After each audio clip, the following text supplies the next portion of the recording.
BJP যুব মোর্চার তরফে কালীঘাট চলো অভিযানের ডাক দেওয়া হয়েছিল এবং সেই অভিযানে দুমদুমার পরিস্থিতি, এখনের পরিস্থিতি সরাসরি আপনাদের সামনে রাখবো। শিবাশিস মৌলিক রয়েছেন আমাদের সঙ্গে। শিবাশিস,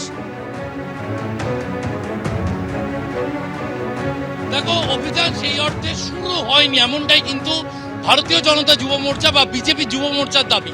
আমরা দাঁড়িয়ে রয়েছি এক্সাইড মোড়ে সকাল থেকেই সেখানে কিন্তু পুলিশের যে ডিপ্লয়মেন্ট তা ছিল চোখে পড়ার মতো। একাধিক আইপিএস অফিসার তাদের দায়িত্বে পুলিশের বাহিনী মোতায়েন ছিল। হঠাৎই খবর আসে এই যে Shyamaprasad Mukherjee port guest house, অর্থাৎ কলকাতা বন্দরের যে গেস্ট হাউস, তার মধ্যে অবৈধ জমায়েত হচ্ছে এমনটাই খবর আসে। এবং তারপরে কিন্তু কলকাতা পুলিশের বাহিনী তারা এখানে আসেন, তারা রেড করেন এবং 4 জনকে আটক করা হয়েছে।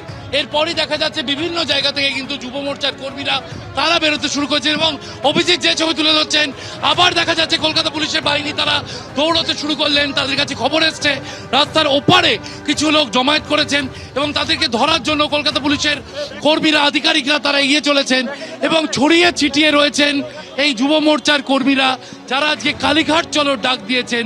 ফলে এক্সাইড মোড়েই কিন্তু তাদের বাধা দেওয়া, তাদের এখান থেকেই আটক করা হবে, এটা কিন্তু পুলিশের পরিকল্পনা। যে ছবি আমরা দেখতে পাচ্ছি তাতে এক্সাইডের দিকে, অর্থাৎ কালীঘাট যেদিকে তার উল্টো দিকে কিন্তু এই মুহূর্তে কলকাতা পুলিশের বাহিনী এগিয়ে চলেছে এবং সেখানে কয়েকজন বিজেপি কর্মী রয়েছেন, তাদেরকে আটক করা হবে এমনটাই আপাতত জানা যাচ্ছে।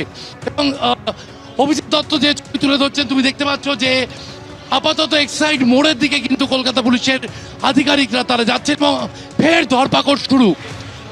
আমরা দেখছি ধস্তাধস্তির একটা পরিস্থিতি তৈরি হয়েছে। বিজেপির কয়েকজন কর্মী রয়েছেন, তাদেরকে কিন্তু আটকের চেষ্টা করা হচ্ছে কলকাতা পুলিশের পক্ষে।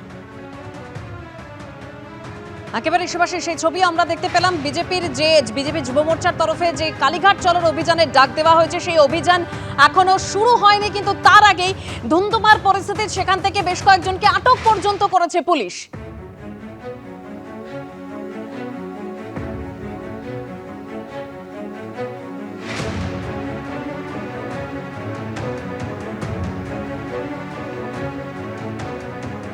বিভিন্ন জেলা থেকে আজ চাকরিহারারা তারা এসেছেন। তারা কেউ কেউ ভরসা করতে পারছেন, কেউ কেউ পারছেন না।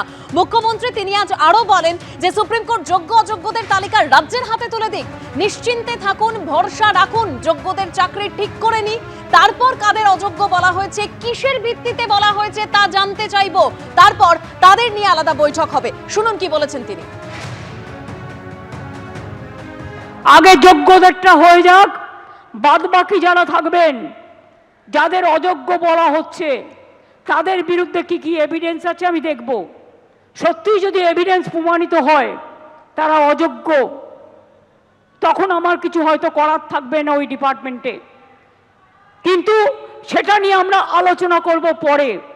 আগে ফার্স্ট ফেজ যোগ্যদেরটা রক্ষা করা, সেকেন্ড ফেজ কাকে অযোগ্য বলেছে, কেন বলেছে, কি কারণে বলেছে, কোন এজেন্সি তদন্ত করেছে, কি কি কাগজপত্র আছে, টোটালটা দেখব।